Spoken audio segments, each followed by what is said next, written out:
there. The Super League catch-up game started with a round 4 catch-up game.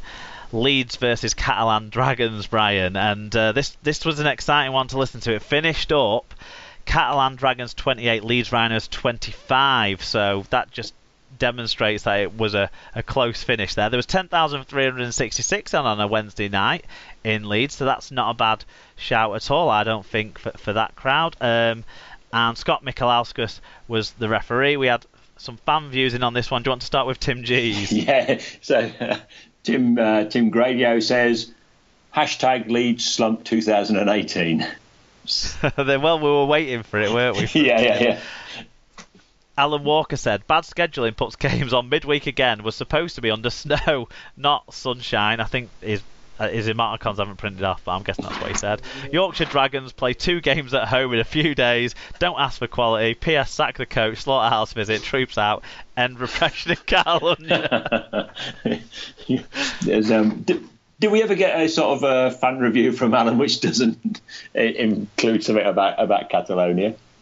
Probably not. Well, the odd one, but he certainly makes sure he pins that yellow ribbon to his chest proudly when he's listening in on the Super League pod as well, doesn't he? So, and then the next one we got was from Mitchell Darts.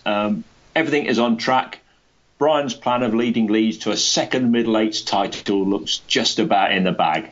We'll make history in winning 2 Middle Eights titles and winning the last. Forever being champions. #McDermott out. Yeah, I listened to this one on the radio. I know that you did too, and it sounded like the first half was just if you had the ball in good field position, you were going to score a try. The second half kind of got a little bit more tense. It felt like the last 2 minutes of the game went on forever and ever. Like with Fuad Yahal Simbin in. Yeah. Being a particularly exciting moment. But I don't know if you've seen any of the try highlights of this. No, I've not. I just listened to the radio. Did you listen to it on, was it the Radio Leeds version you got? Or did you? Yeah, it would have been, because they would have only been them doing it, I guess. You got? I listened to it on TalkSport. Oh, okay, right. Yeah, well, I listened to it on through the BBC website. I didn't realise you can't get radio, the iPlayer abroad, but no. You can listen to exactly the same thing. Sorry, mate. You can listen to exactly the same thing if you just go through the BBC website, which is what I did. So I was in the Yard House on 16th Street, supping a couple of their selected ales whilst this one was on. Excellent. So I started off with the Great Divide Denver Pale Ale, which is very nice. Was what I was drinking while I was watching this particular game. But you're right, it did seem like what Leeds did was they were chucking the ball about, offloading, and that was causing Catalans quite a lot of trouble. And they sort of, that's where their tries came. But they also it sounded as though, was it where Ferris seemed to sort of knock on, didn't he? This was the Liam Sutcliffe try. There was a couple of basically the Catalan defenders had attacked the ball carrying arm on Ferris first of all, and then I think Handley second of all. But it ended up being play on each time by the referees. It's questionable, but so when you saw it again, you thought, okay, it's fair enough, was it?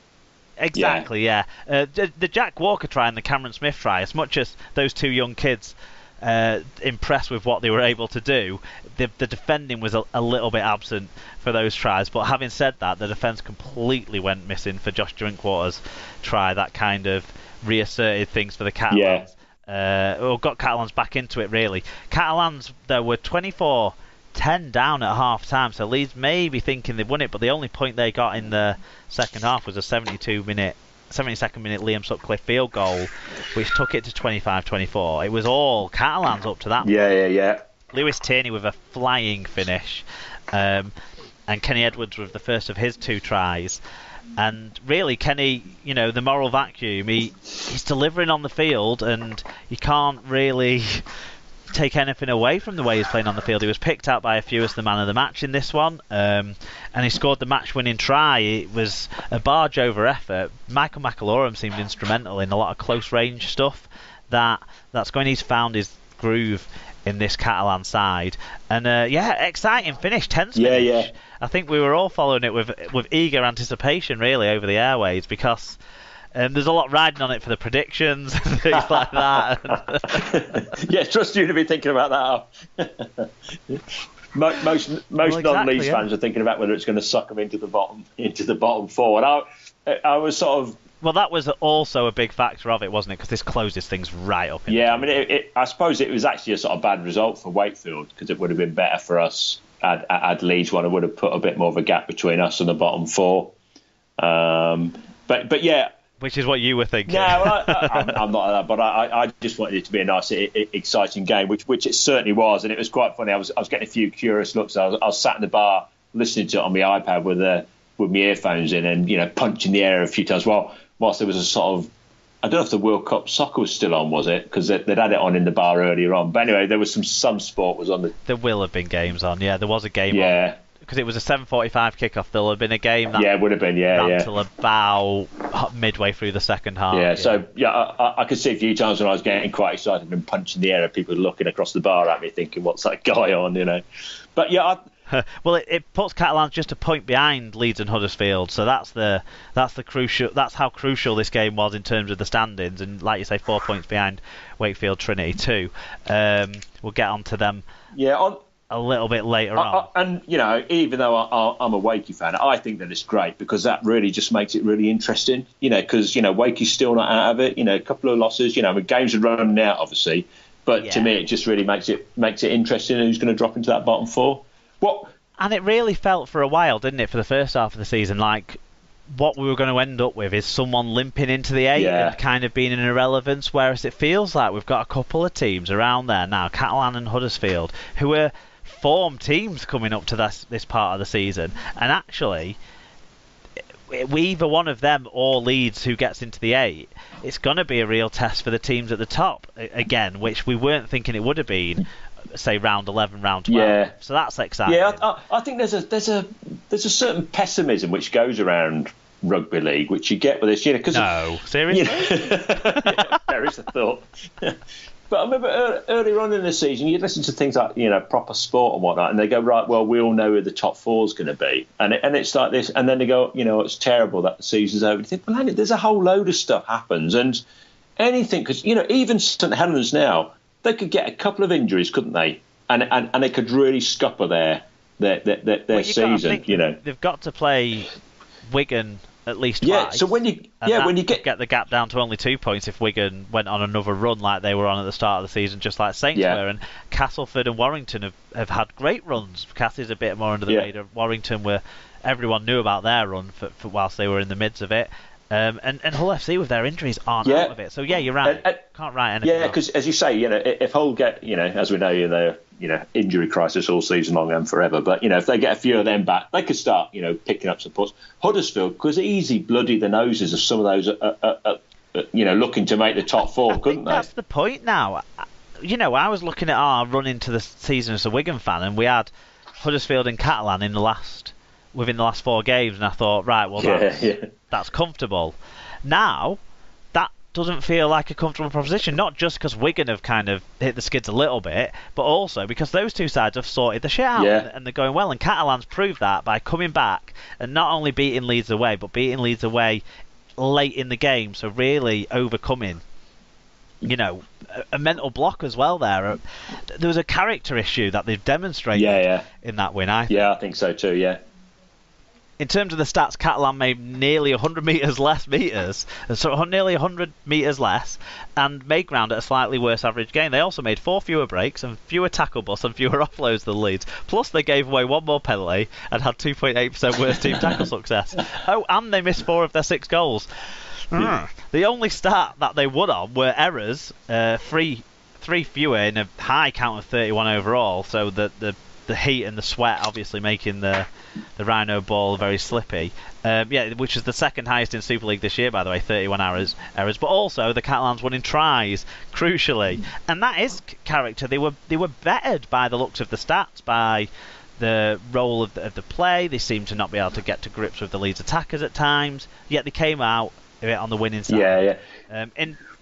Just listen to it. What you got the impression was that actually across most of the field, Leeds were sort of in charge. They were offloading, and they could almost score from anywhere. Whereas you listen to it, it sounded like once Catalan got within the Leeds 10, they were probably going to score. And their thing was about getting within the 10 once they got in there. Whereas Leeds sounded like they could almost score from anywhere type of thing, as long as they held on to the ball and didn't do something stupid. No, exactly. And they're playing this weird game where play high risk until the last tackle and then they kick it dead, and they still played a bit of that. I so. sort of picked that up as well. It's an interesting tactic, that, isn't it? I mean, I sort of understood it against Saints with the danger of their back three, but I mean, Gigo, Tierney and Yaha, you're not going to be asked. No, they're not quite the same, are they? So strange one, yeah. Okay, individually, Kenny Edwards, 2 tries, 103 metres. Mickey McIlaurin, 3 try assists. Greg Bird, 6 tackle bus, 129 metres. And Julien Bousquet, 116 metres for the bus. On the losing Leeds Rhinos side, Luke Briscoe with a try, 7 tackle bus, 140 metres, 3 clean breaks. Belongs in Super League for 1 week only. Adam Cuthbertson, 47 tackles and 6 successful offloads. Mitch Garbutt, huge for Leeds, 160 metres. Tom Briscoe, 140 metres and 3 clean breaks, but no try to match his brother. Okay, on to Friday night. Just game. one thing. One thing before we move on from that. The interesting thing listening to it on Radio Leeds was that they had Franny Cummings as the sort of co-commentator, and God, is he bitter? He kept on going on about when Widnes played Catalans. You know, he was going on about Catalans buying Kenny Edwards and going on about, you know, how did they squeeze him under the salary cap, and if only we could all sign players like him at the end of the season. There was one. Widnes couldn't sign players before the season. Maybe they should have brought that up with him. He was going on about, I think one of the Catalans players was appealing against a no try, and he was linking that back to Chris Houston, who got sent off, and I think Tony Giga at one stage sort of clapped back to the referee for a decision he made, and he just kept going on about, shame Catalans weren't like this when we played them, type of thing.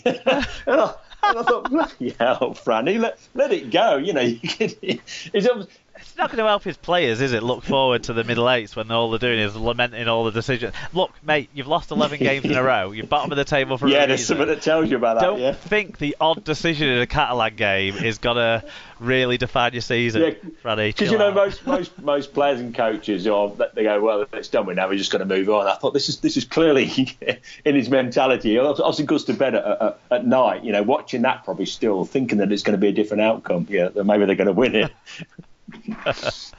Okay, well, on to Friday nights now, and I wish it was a different outcome, and I do keep watching the end of that game, hoping a different outcome was achieved, but it did end Castleford Tigers 19, Wigan Warriors 18. Wigan's famous second half from the first half of the season have completely evaporated. It was 12-4 to Wigan at half-time, but they did not hold on. In front of 7,714, James Child was the man in the middle. Do you want to take us away with what Ollie Smith had to say? Listen to this on radio. Sounded a great effort from both sides with numerous first teamers out. Very gutsy effort from Cass to come back after 12-4 down at half-time and to finish with a win rewarded that effort. Cook's sin bin sounded inconsistent with a tackle on Jai, as that should also seen yellow. Wondered what your thoughts were as not at the game. Do you know what? The Cook sin bin, I think it's the way the rules are written, and the rules aren't written that if you tackle someone in the air, it's an automatic sin bin. The one with Jai Hitchcock's, I've watched it back because I wasn't really sure how it came about. It was at the opposite end of the field to me, but Willie Iser's gone in and basically ran through him whilst he's in the air, but Willie Iser was a lot more bothered about the shoulder jostling contact that he was having with Michael Shenton, and I think he wasn't even looking where Jai Hitchcock was when he ran into him, so I think that's why he's got away with just a warning. I think that's why at the time the match officials couldn't be sure about how it got into that situation, and I wouldn't say Shenton pushed Iser into Hitchcock at all whatsoever, but I think that's where Iser's attention was, and it was completely accidental contact, and you don't get sin bins for that in the way the rules are written, so that's why it wasn't a sin bin is my view on that one. The Matt Cook one, unfortunately for him, that is the way the rules are written. He basically got Romain Navarrete sat up in an upright position, and to me the bigger instigator in any issues in this was Gadwin Springer, who flew in, probably swung a punch towards Navarrette's face from what it looked like to me, and also got over the top of Matt Cook, which if there was any pressure exerted onto Navarrette's neck, it was because of the force of Springer